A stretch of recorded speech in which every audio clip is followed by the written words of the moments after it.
AIT post code 817 की, जिसको लेकर आज हमारे पास जो एक्सक्लूसिव जानकारी है वो हम आपको दे दें, क्योंकि बहुत सारे जो हमारे व्यूअर हैं वो इस जानकारी को लेकर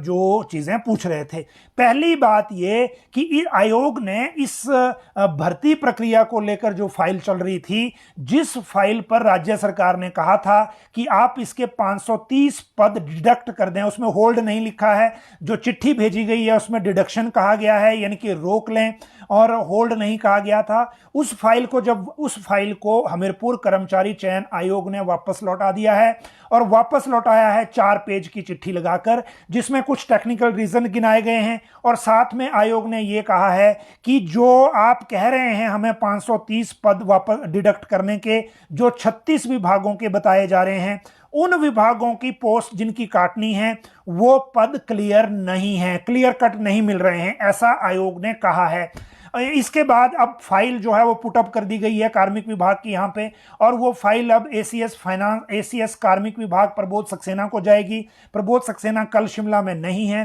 परसों कैबिनेट की बैठक है। कैबिनेट के बाद अब आप ये मानिए कि अगले हफ्ते ये डील होगी, और उसके बाद ये रिप्लाई वापस जाएगा। हालांकि अगर वर्बली हम बात करें तो हमीरपुर कर्मचारी चयन आयोग से जो बात हुई है उसमें उनको ये कहा है कि अगर मान लीजिए जितनी पोस्ट क्लियर होती हैं तो वो राज्य सरकार के पास डाटा नहीं होता, वो डाटा आयोग के पास ही होगा, क्योंकि विभाग जो रिक्वेजिशन भेजते हैं वो सारी रिक्वेजिशन विभाग डायरेक्टली भेजते हैं हमीरपुर कर्मचारी चयन आयोग को। दूसरी इसमें महत्वपूर्ण बात यह है, जो लॉ के हिसाब से है, रूल्स के हिसाब से है, कि भर्ती प्रक्रिया में राज्य सरकार का डायरेक्टली कोई रोल नहीं है। सरकार हमीरपुर कर्मचारी चयन आयोग को भर्ती के प्रोसेस में इंटरवीन नहीं कर सकती, ना कागजों में, ना कोई चिट्ठी लिखकर, ना इस प्रक्रिया को इस तरह से इफेक्ट करके कि जिससे ये पता लगे कि इस प्रक्रिया को किसी भी तरह से राज्य सरकार की ओर से इफेक्ट किया जा रहा है। तो ये 2 इसमें बड़े महत्वपूर्ण विषय हैं। और इसमें एक और चीज जो हम आपको आज बताएं,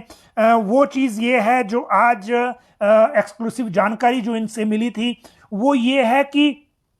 पहले मैंने आपको ये बताया कि इन्होंने ये कह दिया है कि 530 पद क्लियर कट 36 विभागों के नहीं मिल रहे हैं। हमने पहले आपको जो बताया था, जो फीडबैक हमें भी मिला था, कि जैसे फॉरेस्ट के पद हैं जो 556 में पहले गए, लेकिन जब वापस आए तो 817 में ऐड नहीं हुए। तो ये इस तरह के 2-3 विभागों में और भी इश्यूज हैं, हो सकता है इसी वजह से ये मैच नहीं कर रहे हो। लेकिन इससे भी ज्यादा जो बड़ी बात है वो बड़ी बात है जो हमारे व्यूअर ये पूछ रहे थे कि रिजल्ट कब आएगा। हमीरपुर कर्मचारी चयन आयोग से जब कार्मिक विभाग ने क्वेरी पूछी थी तो उन्होंने कहा था कि हम इसको लेकर इवैल्यूएशन को बहुत महीने लगेंगे, और इसमें 5-6 महीने का वक्त भी लग सकता है, क्योंकि अगर 1867 पोस्टों का ही करना है, जैसा कि कार्मिक विभाग ने टेलीफोनिकली कहा है कि 530 पद तो आप बिल्कुल अभी डिडक्ट कर लीजिए, लेकिन जो इवैल्यूएशन प्रोसेस है वो फुल कैपेसिटी से करिए, ताकि अगर सुप्रीम कोर्ट से रिकास्ट वाली जो एक ऑर्डर है वो ना हो,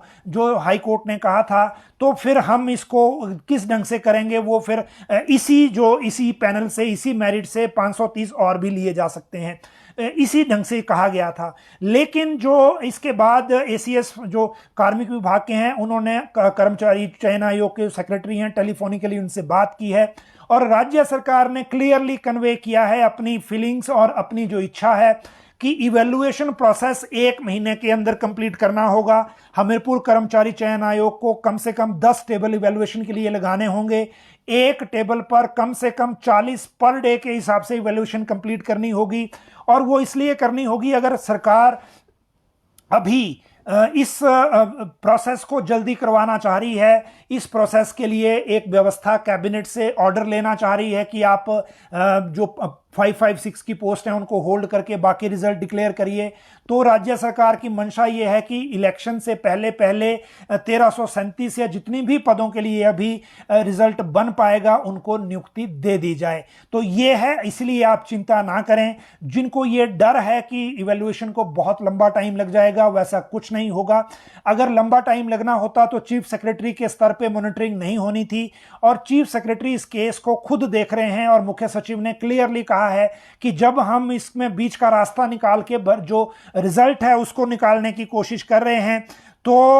हम और डिले इसमें नहीं झेल सकते और डिले जो है वो राज्य सरकार इसमें नहीं बर्दाश्त करेगी। हालांकि क्योंकि जैसा मैंने आपको बताया लीगली इसमें कन्वे करना मुश्किल है, जो एक तरह से रिकॉर्ड पे होता है, और इसीलिए इसमें थोड़ा सा इंतजार अभी करना पड़ेगा कि हमीरपुर कर्मचारी चयन आयोग से रिप्लाई क्या आता है और उसके बाद इस प्रक्रिया को लेकर सरकार अगला स्टेप जो है वो क्या लेती है।